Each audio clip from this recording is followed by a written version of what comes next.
what's up? It's Babs. You know, usually I am in Tampa inside of the studio, but today I am hanging out in New Jersey at the Mbrace Summit, Brookdale Community College, and right now I am sitting with one of the lovely speakers who really kind of touched me and got me motivated to get my behind out there, start my nonprofit, and start getting some money to go to a good cause.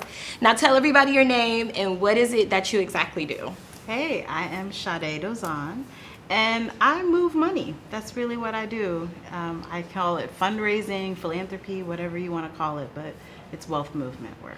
Now, when did you get started in this field? Because it's a very hard field to get into. And just by hearing you speaking, I love your confidence. I love that you know the direction and what you want to say. And you stand on business, basically, how they say it. My girl Sade stands on business. Yeah, so that's right. When did you get started in this world? Yeah, I've been doing fundraising work for about 15 years. It was mostly me falling into it and stumbling in and trying to figure it out. I started doing nonprofits almost 20 years ago, and then transitioned into fundraising as a professional career about 5 years after that. How did you fall into it? Like, what made this be the path that you want to take? Because it's a lot of sleepless nights. I'm sure you personally weren't getting any income at first from it either. So what made you want to go into the giving? Yeah. The giving profession? Yeah, it was the only thing that made sense to me. I went to Pace University as a school out in New York, and a lot of the folks that go there, either it's like very much so an acting school or a finance school. Okay. Which is it's a very different parallel. Like be like acting or finance. Right. And I wasn't either one of those. I studied psychology, I did sociology, I was trying to figure out what I was trying to do with my life, and I just knew I wanted to do good. And that was really it. So when you want to do good with a psych and sociology degree, you end up in nonprofits. That's just kind of how it works. Yeah. So what was that first like event or gig that you had to do? Like, what was the first nonprofit event that you had to do? The first thing I did, I used to work at the Anti-Violence Project. It was like the very, very beginning of my career, and I was a crisis counselor. So what I did was they ran a call center, a hotline. I was a person that would answer the calls when people were in distress. And then from there, they started saying, well, you're really good on the phones, but let's get you out in the street and see how you do with crisis out on the street. So one of my first jobs was to pull kids off of the pier. It's a Christopher Street pier in New York. Oh, I don't want to start crying. I'm sorry. My eyes, you trying to see my eyes watering? No, I'm so sorry. So sorry if my eyes are watering. No. So you actually, okay, I'll let you finish. Yeah. So you had to pull kids off the pier. Yeah. Were they about to commit suicide? So it really would depend. A lot of them were homeless. A lot of them had run away from home. Some folks were like really into substances. So part of my job was to figure out what it was they needed. It was it housing, was it healthcare, and whatever it was, to make sure that they had what they needed in that work. I love that. Like, as a person who went to rehab, I went to rehab and got myself clean. I appreciate people like you that are down to earth, because that's really what people like us in that situation need. Someone that's not going to talk at us, but talk to us. So I appreciate you. Thank you. So you got started with that sector, and then what was the next step? Yeah, so doing that work out on the street ended up, someone said to me, you should run a center. So I kind of ended up in Long Island randomly. Oh man, Long Island. Running a youth center out there for a couple of years. And when I got the job, nobody told me that part of the job was also raising money for the center. So what I ended up having to do was, I'm serving a bunch of kids, but there was no food. We had enough money to turn the lights on, and then that was pretty much it. So I had to actually figure out how to bring money into the center, and that was my first job, fundraising.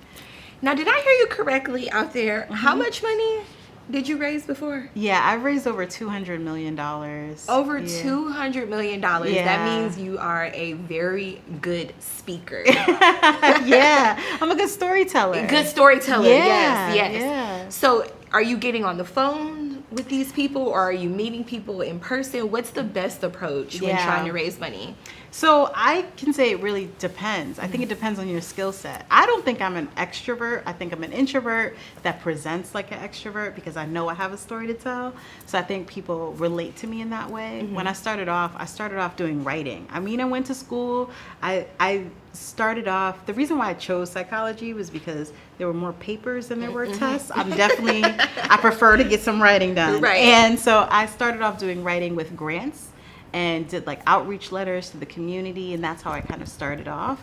And then eventually I switched over to major donors and engaging with people one-on-one. Usually major donors are, like rich folks that have access to wealth, have access to money, and had conversations with them, and they would write checks. So it really depends. Individual giving, corporate gifts, foundation gifts, I've pretty much done everything. And I like what you said out there. You take what you're good at and then you turn that into getting people to donate. Yeah. So whether you're good at having parties, whether you're good at meeting people one-on-one, I like what you said. I do party a lot for work. So I'm getting to that point. My dad has this joke. He's like, listen, you getting up there. You don't want to be the old hoe in the club. Yeah. So if I'm going to be in the club, I want to turn it into something that makes sense. I do want to get my foundation started. So I'm definitely going to tap in with you this year. Yeah, please. So I can stand on business like you. Yeah, exactly. That's so it. What do you do nowadays? Are you overseeing nonprofits, or do you still have your own? Yeah, I do a couple of things. I work at Borealis Philanthropy. Okay. So I'm the vice president of advancement there, and we distribute grants. So that's one aspect of what I do. And I help. It's a really interesting job because I don't necessarily do as much direct frontline fundraising. I'm not out on the streets asking for money, but I do have conversations about wealth. I have conversations about wealth with individuals, with other sort of larger institutions. And I also have a nonprofit, Melanate, like melanated, except it's a call to action. I like that. Okay. Yeah, and that focuses on the leadership work, like how to make sure that we have more Black women in the work doing fundraising for our communities, on behalf of our communities, with the lived experience that our people have. So I put them in the center of the conversation through that work there. I really like that and respect that, because there are a lot of people in charge of organizations where it's like, we appreciate you. I appreciate you trying to help the cause, but I would prefer to see someone who possibly looks like me if we're trying to raise money for our communities. Someone who knows how it feels to, be down or be on drugs and stuff like that. So I appreciate that you're trying to help us get into those spaces. Yeah. Now, where can everybody find you on social media? So I am a bad social media person. I don't do Instagram. I try really hard not to. I'm on LinkedIn. That's where my people are. That's where all the wealth resource That's actually people. A good platform. Yeah, so that's where I am. Yeah, the money people say LinkedIn is where you need to be at. I got to create me a LinkedIn profile. That's it. So what is it? Is it like a Instagram for business? Yeah, it's kind of interesting. It's become like a thought leadership space. Okay. So you've got like a bunch of people that are kind of giving experience, giving advice, making connections. And so I like it as a social media platform. Mostly I get a little feisty on LinkedIn. I like that. So what's the feist about on there? I talk a lot about how Black women should be in charge of resources. I talk a lot about how decision-making power should be in the hands of the communities. And that makes people mad. I tag people. I call people gently into the fold because I feel like we don't talk about money. We don't talk about who holds wealth enough. And once we start talking about it and having conversations, then we can shift.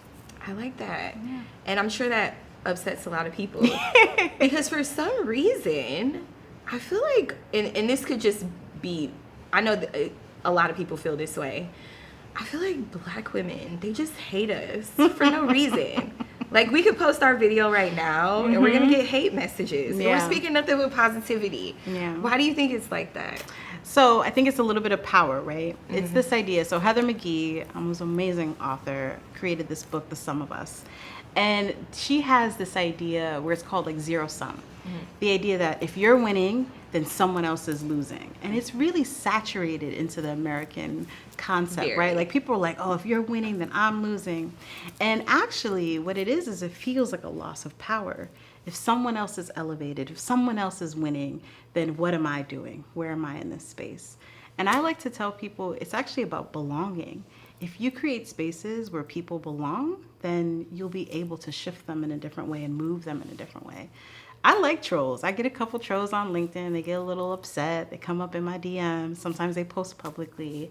And, you know, I tell them with love, you belong here. Like, I appreciate that, like, you're a white man getting, like, really upset in my DMs because I say black women are deserving. Yeah. Come on through. You belong in the feminist movement. Let's talk about it. See, I like that, Killer with kindness. Yeah, that's exactly And it helps the algorithms. Yeah, Hey, that's true. A boo and a cheer is the same thing. You know what I'm saying? That's true. Now, I appreciate you so much for coming through today. I appreciate you. Hopefully, we can tap in and I can get my nonprofit started this year. Yes, please. Now, anything else you want to say to that person in closing? What do you want to say to that person that wants to get their nonprofit started? You belong here. You belong in this community. You belong for your community. It's you.